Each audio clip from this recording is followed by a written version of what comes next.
പെട്ടെന്നങ്ങ് വന്നേക്കണടാ പൊന്നു മോനെ. നീ ഞങ്ങളെ മിസ് ചെയ്യോടാ?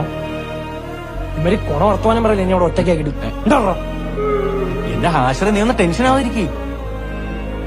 ഇനി നമ്മുടെ കാര്യത്തിന് സമ്മതിക്കുന്നു നിങ്ങക്ക് തോന്നുന്നുണ്ടാ? നിന്റെയൊക്കെയാണെന്ന് ഞാൻ എങ്ങനെ അറിയാനാണ്? രണ്ട് മുഖവും രണ്ട് സ്വഭാവവും.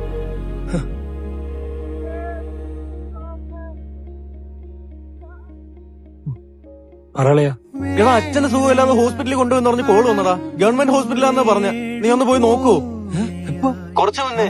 ഞാൻ പോവാ. ഹാഷിർ എവിടെ പോവാ? ഞാൻ വിളിക്കാം. അച്ഛൻ എങ്ങനെ ഉണ്ടടാ? കുഴപ്പമൊന്നുമില്ലടാ, ഞാൻ ഇവിടെ ഇല്ലേ, നീ ടെൻഷൻ ആവാതിരി. നീ കേറി കണ്ടോ അച്ഛനെ? അച്ഛനെ കണ്ട, അച്ഛനോട്ട് ഞാൻ സംസാരിക്കുകയും ചെയ്തു, ഒരു കുഴപ്പമില്ല. എടാ ഫോണൊന്ന് കൊടുക്കോടാ, എനിക്ക് അച്ഛന്റെ അടുത്തൊന്ന് സംസാരിക്കണം. സ്വന്തം അനുഭവം കൊണ്ട് പറയുന്നേ. കൂടെ ഉള്ളവരൊക്കെ അങ്ങ് പോകും. അവസാനം പുറത്തിറങ്ങാനും കലങ്ങിയിരിക്കാനൊക്കെ വേറെ ആരും കാണത്തില്ല. അനിയനുമായി വഴക്കൊന്നും ഇട്ടേക്കില്ല കേട്ടോ. ഞങ്ങള് തമ്മി ഭയങ്കര വഴക്കായിരുന്നു.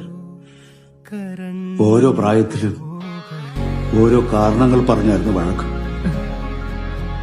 ചെറുതില് ചെറിയ ഓരോ സാധനങ്ങൾക്ക് വേണ്ടിയിട്ടായിരുന്നു വഴക്ക്.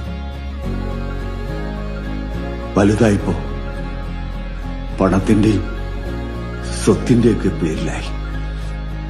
അവൻ ഇങ്ങനെ വിട്ടേച്ചു പോകുമെന്ന് ഞാൻ വിചാരിച്ചില്ല. നീ ഇത് എന്തിനാ വരാൻ പറഞ്ഞു? അടിവിടാൻ വയ്യ. എനിക്കൊരു കാര്യം പറയട്ടെ, നിനക്ക് എന്നെ കട്ടി നല്ല ചെറുക്കനെ കിട്ടും.